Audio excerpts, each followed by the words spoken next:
مردم میگن که پروتین گرده ها را خراب میکنه، از بین میبره. چرا از بین میبره؟ نمیفهمیم. وایده ایجا اشتباه دکتر نیست. یک رقم ماشینای خاصی داره که از پاکستان واردشان کرده و میاره بازی را.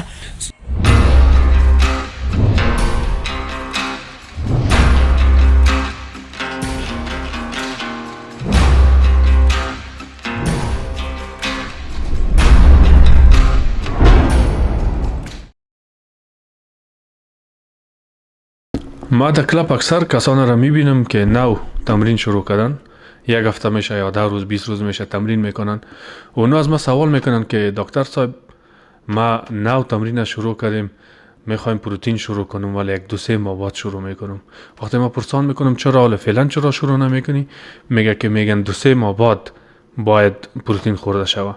کی میگه؟ این نفر معلوم نیست کی میگه. به خاطر که علم نیوتریشن یا دایتینگ و یا هم خوردنی ها چیزی که مربوط دکتر بخش دکتر غذایی میشه، مردم معلومات نداره در این باره. اکثر مردم میگن که پروتین گرده ها را خراب میکنه، از بین میبره. چرا از بین میبره؟ نمیفهمیم.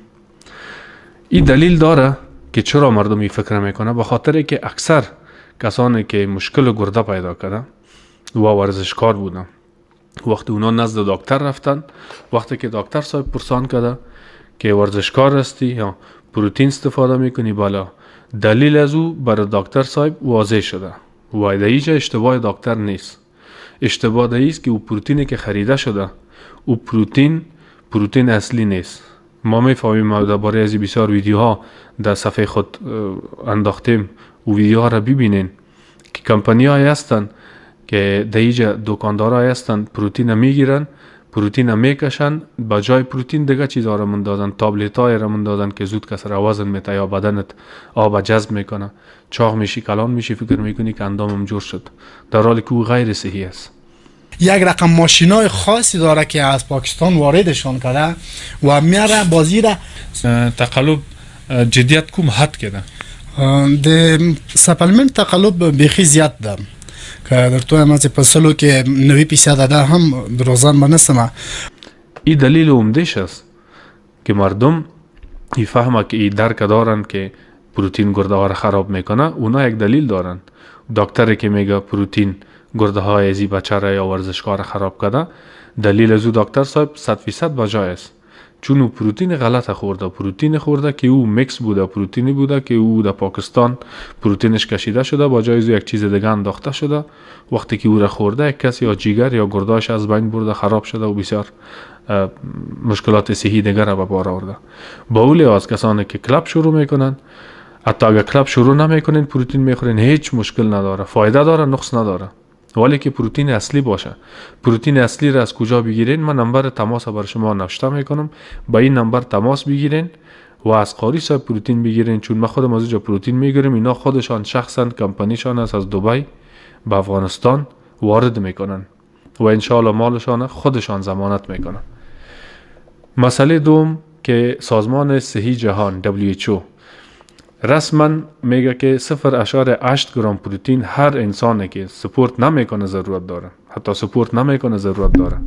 یعنی اگر وزن شما 60 کیلوست، روزانه شما حداقل 50 الی 55 گرم پروتین باید بخورین.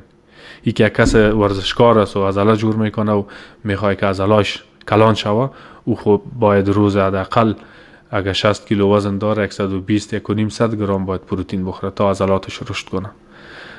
ویدیو را همراه کسان شریک کنین که یک معلومات غلط دارن که پروتین گرده ها را خراب میکنه.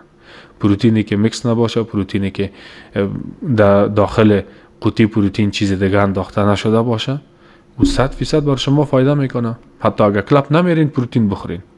پروتین، هر چیز زنده جان از پروتین جور شده. هیچ چیز نیست در دنیا که پروتین نداشته باشه بدون آب. یا کم داره پروتین یا زیاد داره. چقدر که انسان گوشتش زیاد میشه، ما یک موجوده که گوشت زیاد داره، پروتین زیاد داره. چرا؟ به خاطر که پروتین حیات است. وقتی که ما پروتین وی را میخوریم، پروتین وی از شیر جور شده. درباره از هم یک ویدیو ما امروز شما شریک کرده بودم که از کدام پروسس میگذره تا اینکه پروتین وی ترتیب میشه. با این دلیل معلومات را که ما امروز شما شریک میسازم 100% مطمئن باشین که انشالله او معلومات ساینس است، معلومات شخصی خود ما نیست، معلومات ساینس است، معلومات تحقیقات است که درباره یک چیز شده. بالاخره ساینس تحقیقات به این نتیجه رسیده که پروتئین به صحت ما چقدر فایده داره، نداره، چقدر مفید است، مضر است، پروتئین اصلی، پروتئین از شیر، پروتئین تخم، پروتئین مرغ، پروتئین گوشت گاو، همه ازی بالا ازی تحقیق شده. خوبی و بدیش همه چیزش پیش روی ماست. به او خاطر اگر شما کلاب شروع میکنین بس باش پروتئین بخورین، هیچ مشکل نیست، اصلا مشکل نیست در پروتئین خوردن. که شما 2 ماه 3 ماه منتظر میشین که ما 2 ماه 3 ماه بعد پروتئین میخورم، تا 2-3 ماه را که شما کلاب میرین تمرین میکنین نتیجه نمیبینین، تا 2-3 ماه بعد کلاب اعلام میتین به خاطر که نتیجه ندیدین، اندامتان کلان نشد دیگه، چرا کلاب کنین؟ به او دلیل روزی که کلاب شروع میکنین از اون روزان پروتئین شروع کنین، چرا نقص داشته باشه. پروتئین خود ضرورت بدن ماست. این ویدیو را همراه دوستای خود ضرور شریک کنید.